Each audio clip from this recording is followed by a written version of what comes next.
अस्सलाम वालेकुम dear lawyers. बात करते हैं सिविल जजेस के एग्जाम की, क्योंकि 2023 एक ऐसा साल है कि जिसमें एक ही साल में सिविल जजेस के जो एग्जाम है वो दो दफा आए हैं। यानी हिस्ट्री में अभी मेरे नॉलेज में तो ऐसा नहीं है कि एक साल में सिविल जजेस के दो दफा एग्जाम हो। तो मे भी हो सकता है, लेकिन जहां तक मुझे पता है कि ये 2023 में फर्स्ट टाइम दो दफा सिविल जजेस के एग्जाम दो बार होने जा रहे हैं। क्योंकि अभी लास्ट टाइम जो हमारा मार्च और अप्रैल का सेशन था उसमें सिविल जजेस के एग्जाम हुए और यानी कि थोड़ा सा टाइम दिया गया, फॉरेन टेस्ट आ गया, एग्जाम आ गए। इसी तरह सिविल जजेस की अनाउंसमेंट फिर कर दी गई है लाहौर हाई कोर्ट की तरफ से। जो रजिस्ट्रेशन करवाने की आखिरी डेट है वो 31 अक्टूबर है और 15 अक्टूबर यानी संडे के दिन लाहौर हाई कोर्ट की तरफ से जंग न्यूज़पेपर में ये ऐड दिया गया जिसमें सिविल जजेस की जो सीट्स हैं उसको अनाउंस किया गया है कि जितने भी लॉयर्स हैं वो जो सिविल जजेस के एग्जाम देना चाहते हैं वो ऑनलाइन अप्लाई कर सकते हैं और इसके अप्लाई करने की जो फीस है वो 5,000 है। अब मैं इसको वन बाय वन तरतीब के साथ बताता हूं कि ये टोटल पेपर कितने होंगे और क्या प्रोसीजर होगा, क्या क्राइटेरिया होगा। क्योंकि इस दफा पहली दफा दो बार सिविल जजेस के एग्जाम होने जा रहे हैं, लेकिन कुछ कहा नहीं जा सकता कि इस दफा तैयारी का टाइम मिलेगा नहीं मिलेगा, या लास्ट टाइम की तरह जैसे ही आप अप्लाई करेंगे अगले ही 15 दिन बाद 20 दिन बाद टेस्ट जो एग्जाम है उसका शेड्यूल जारी हो जाएगा।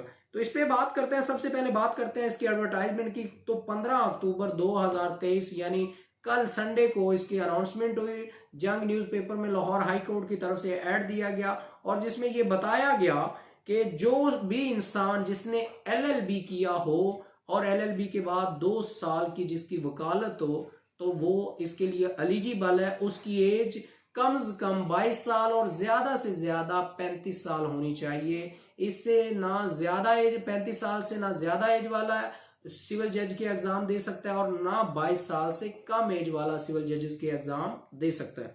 और दूसरी बात करता चलूं कि इसके टोटल 7 पेपर होंगे। 7 पेपर इसके हैं। उसके बाद जो हमारे पास है वो क्या कहते हैं कि वाइवा है। वाइवा के 300 के मार्क्स हैं, उसमें भी 50% जो है वो गेन करने जरूरी हैं। अगर जब तक आपके 50% उसमें नहीं होंगे तो आप एलिजिबल नहीं है, सक्सेसफुल कैंडिडेट नहीं है।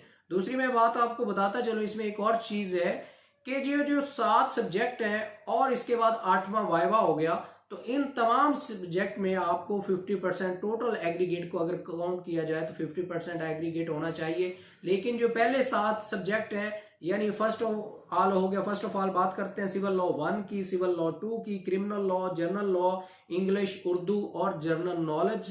तो इनमें से आपको ईच पेपर में से 40% मार्क्स सिक्योर करने होंगे। 40% मार्क्स सिक्योर करेंगे और सब पेपर्स का एग्रीगेट मिलाकर इनका जो वो क्या कहते हैं टोटल मिलाने के बाद आपका 50% टोटल एग्रीगेट होना चाहिए, तब आप सक्सेसफुल कैंडिडेट होंगे।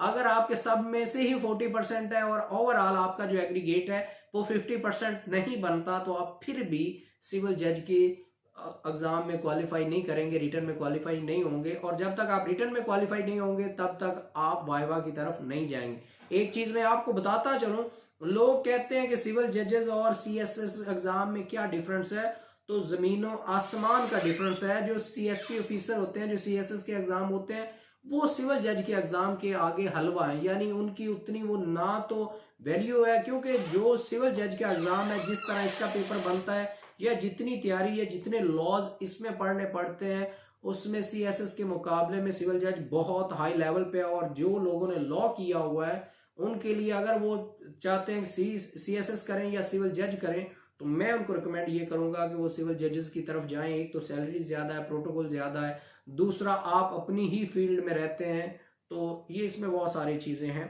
अब बात करते हैं इसकी कि ये जो एग्जाम की डेट है अभी अनाउंस नहीं हुई, तो लिहाजा जो भी सिविल जज के एग्जाम देना चाहते हैं वो इस चीज को मद्देनजर रख लें कि उनकी तैयारी है तो जबरदस्त है, अगर तैयारी नहीं है तो वो भी अप्लाई कर लें। और एक बात मैं आपको बताता चलूं, इसके बाद मेरी एक और वीडियो आने वाली है कि इसमें जो पास होना है उसके लिए क्या करना चाहिए और इसमें जो लोग फेल होते हैं बार बार उनकी क्या रीजंस होती हैं।